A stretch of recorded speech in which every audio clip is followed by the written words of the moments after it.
हिंदी वाला जो the night manager है वो किस तरह से ब्रिटिश वाले नाइट मैनेजर से अलग है।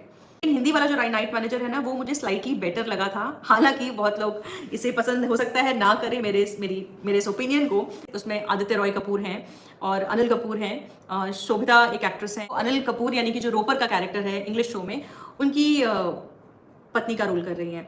तो ब्रिटिश वर्जन में और उसमें क्या डिफरेंस है? फर्स्ट तो ये कि ब्रिटिश वर्जन में हमें दिखाया गया है कि जो टॉम हिडलस्टन का कैरेक्टर है वो कायरो में है, इजिप्ट में है और बैकग्राउंड है इजिप्शियन रेवोल्यूशन का। लेकिन हिंदी वर्जन में जो हीरो है हमारा शख्स, उसका नाम है शान और वो ढाका बांग्लादेश में है और वहां पर एक होटल में मैनेजर है। वहां पर जो बैकग्राउंड दिखाया गया है, क्राइसिस जो चल रही है, वो रोहिंग्या रिफ्यूजी क्राइसिस जो है उसको कवर किया गया है उसमें।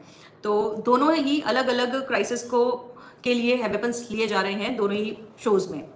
बाकी एक जो मुझे लगता है सबसे इंपॉर्टेंट मतलब रोल प्ले करता है शो से कनेक्ट होने का, या स्टेक्स जो हाई लगते हैं या इमोशनली चार्ज जो ये शो ज़्यादा लगता है, उसकी एक वजह ये है कि शो में, मतलब इंग्लिश वाले शो में, सोफ़ी की जो उम्र थी वो एक अडल्ट थी और वो फ्रेडी की मिस्ट्रेस होना उसने चूज़ किया था।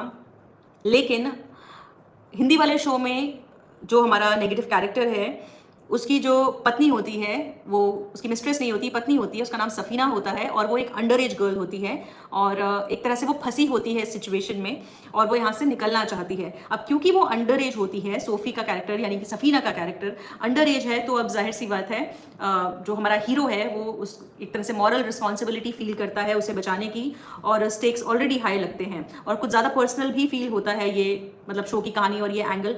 तो इसलिए ऐसा लगता है कि एक्सप्लॉयटेशन हो रहा है और इमोशनल इन्वेस्टमेंट ज़्यादा फील होता है। बाकी ये भी है कि ब्रिटिश वाला जो शो है, ब्रिटिश वाला जो वर्जन है, उसमें सोफ़ी खुद जॉनथन को डॉक्यूमेंट्स देती है और उस पर पूरी तरह से भरोसा करती है। हिंदी वाले वर्जन में जो सफीना का कैरेक्टर है वो शान से मदद मांगती है कि उसे इंडिया वापस जाना है और वो किसी तरह से ढाका से निकल के वापस जाना चाहती है, क्योंकि उसे वो एक बच्ची होती है और उसे लगता है वो बुरी सिचुएशन में फंस चुकी है। जब शान मना करता है, उसकी हेल्प करने से किसी तरह का इनकार कर देता है, तो वो शान का फ़ोन चुराती है और उसके फ़ोन में कुछ फ़ोटोज़ क्लिक करती है डॉक्यूमेंट्स की, जो डीलिंग के जो डॉक्यूमेंट्स होते हैं, इलीगल डीलिंग्स के जो डॉक्यूमेंट होते हैं, उसकी फ़ोटोज़ क्लिक करती है और एक पूरी की पूरी मीटिंग जो है वीडियो शूट करती है। और उसके बाद वो फ़ोन वापस आ जाता है शान के पास और शान फिर इन डॉक्यूमेंट्स को कवर करता है। उसे अपने हाथों से बेसिकली सफीना वो डॉक्यूमेंट्स उसे नहीं देती है।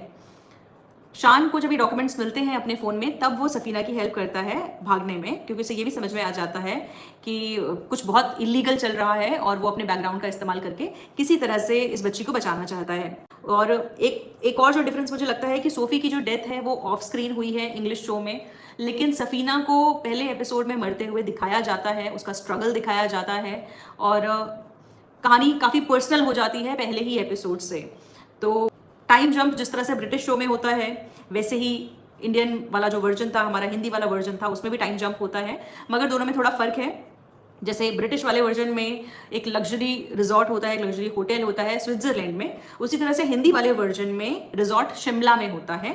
और जो रोपर का कैरेक्टर है उसका हिंदी वर्जन में नाम है शैलेंद्र और रुंगता, आई थिंक रुंगता नाम है, और शैलेंद्र रुंगता यानी अनिल कपूर का कैरेक्टर आता है शिमला के उस होटल में रुकने के लिए। ये कुछ मेन ऊपर ऊपर से हम कुछ डिफरेंसेस या सिमिलैरिटीज देख सकते हैं। आपको कौन सा वर्जन नाइट मैनेजर का अच्छा लगा, आप मुझे बताइए।